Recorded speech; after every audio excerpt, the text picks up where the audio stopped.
It is not Janasena victory, ఇది Telugu Desam, Bharatiya Janata party, Janasena కూటమి విజయం. ఇది ఎక్కడ కూడా మనం సాధించిన విజయం మనం ఏదో కూర్చోబెట్టాం, ముందు పెట్టాం. దయచేసి తెలుగుదేశం పార్టీ నాయకుల్ని కానీ కార్యకర్తలని కానీ, భారతీయ జనతా పార్టీ నాయకుల్ని కానీ కార్యకర్తలు కానీ దయచేసి ఎక్కడ కూడా మనం తోలనాడొద్దు, తక్కువ చేయొద్దు. ఒకళ్ళు చేసిన తప్పుకి, ఒకవేళ పొరపాటున తప్పులు జరిగితే భవిష్యత్తులో జరిగాయని చెప్పట్లేదు, కానీ భవిష్యత్తులో అలాంటి జరిగితే దానిని వ్యక్తికి కేంద్రీకరించండి అంతే. గబుక్కుని ఎవరో ఒక మాట అనేస్తారు, గబుక్కుని మన నాయకులు కూడా గబుక్కుని ఒకసారి ఒక మాట అంటితే అది జనసేన అన్నట్టు కదా, సదరు వ్యక్తి అన్నట్టుగా. అలాంటి విధి విధానాలు ఏమంటే మనందరం కూర్చొని ఇబ్బందిగా ఉంటే కూర్చొని ఒక నిర్ణయం తీసుకుంటాం తప్ప వ్యక్తిగతంగా మీరు ఎవరిని కూడా దయచేసి కించపరిచేలాగా ఇవన్నీ చేయకండి. ఎందుకంటే చాలా పని ఉంది మనకి. 200 కోట్లు తేలైపోతున్నాం ఈ రోజున. పంచాయతీల్లో డబ్బులు లేవు, బ్లీచింగ్ పౌడర్కి డబ్బులు లేవు.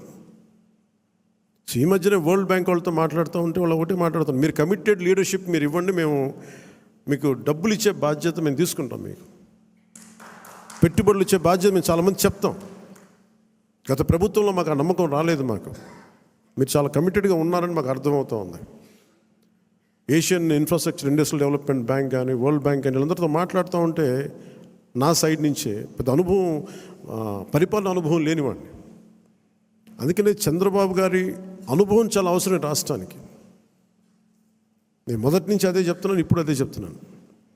ఎందుకంటే 4 దశాబ్దాల సుదీర్ఘ అనుభవం, పరిపాలన అనుభవం ఈ రాష్ట్రానికి చాలా కీలకం.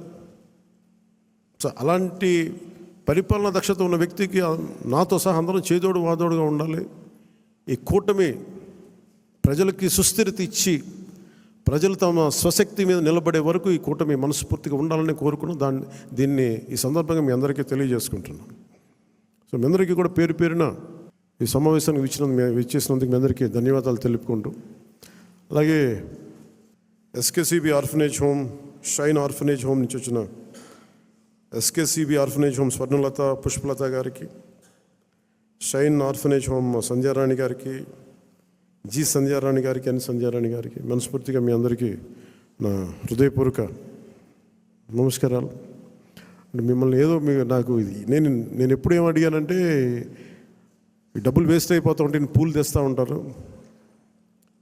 అలాగే విగ్రహాలు ఒకటి తేవడం, ఇవి కూడా దయచేసి నేను దాన్ని డిస్కరేజ్ చేస్తూ ఉంటాను. ఈరోజు కాయగూరలు ఎందుకు చెప్పండి, కనీసం మనకి ఇచ్చేది ఏదైనా ఉంటే కనీసం కొద్దిమంది పిల్లలకి ఒక పూట తిండి అవుద్ది. మీరు కూడా ఏదైనా ఇవ్వాలనుకుంటే నాకు కూడా ఇవ్వక్కర్లేదు, దయచేసి డైరెక్ట్గా ఆర్ఫనేజెస్కి ఇవ్వండి. నాకు ఒక మాట చెప్పండి చాలు. మీకు పూలు గుర్తిద్దాం అనుకుంది వాళ్ళకి ఈ విధంగా ఒక 2000, 5000 వాళ్ళకి అనాథాశ్రమాలకు ఇచ్చాం. లేదంటే డొక్కా సీతమ్మ క్యాంటీన్లకు, అన్న క్యాంటీన్స్కి మేము అక్కడ డొనేషన్గా ఇచ్చాం. 10 మంది భోజనం చేస్తారు. సో అలాగే నా తరపు నుంచి, పార్టీ తరపు నుంచి కూడా 2 ఆర్ఫనేజెస్కి ₹1,00,000 చొప్పున నేను ప్రకటిస్తున్నాను మీ అందరికీ. నాకు ఉట్టి చేతులతో మిమ్మల్ని కూరగాయలు ఇచ్చి పంపించడం నాకు కొంచెం ఇబ్బందిగా ఉంది. అందుకని మనస్ఫూర్తిగా మీ ఆర్ఫనేజెస్కి చెక్ రాసి రెడీ చేయమని చెప్పండి, 1 lakh ఇచ్చి. సో మీ అందరికీ ధన్యవాదాలు తెలుపుకుంటూ, ఇది మీకు నాయకులందరికీ కూడా చెప్తాను, సరైన పదవులు. ఇప్పుడు నేను హరిప్రసాద్ గారిని ఎలా గుర్తించామో, కష్టం చేసిన వ్యక్తిని నేను ఎప్పుడు మర్చిపోను, గుర్తించను. మేము గుర్తించకుండా గుర్తిస్తాను కదా. మనకున్న పరిమితమైన అధికారం, స్థానాల వల్ల కొంత మనం టీడీపీ తోటి, భారతీయ జనతా పార్టీ తోటి ప్రధానంగా మనం పంచుకోవాలి. కాబట్టి కొన్ని బ్యాలెన్స్ చేసుకోవాలి, అడ్జస్ట్ చేసుకోవాల్సినవి ఉంటాయి.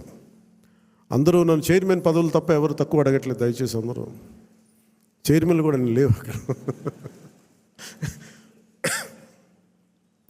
TTD board member, TTD board chairman, అన్ని చైర్మన్లు అడుగుతూ ఉంటే నేను చంద్రబాబు గారి దగ్గర ఎలా తీసుకెళ్ళాలో తెలియట్లే. మరి మా పార్టీ సంగతి ఏంటి, ఆయన ఏంటంటే నేను ఏం చెప్పందని కొంచెం పెద్ద మనసుతోటి నేను అందరికీ ఆ ఫెసిలిటేట్ చేయడానికి ప్రయత్నం చేస్తాను.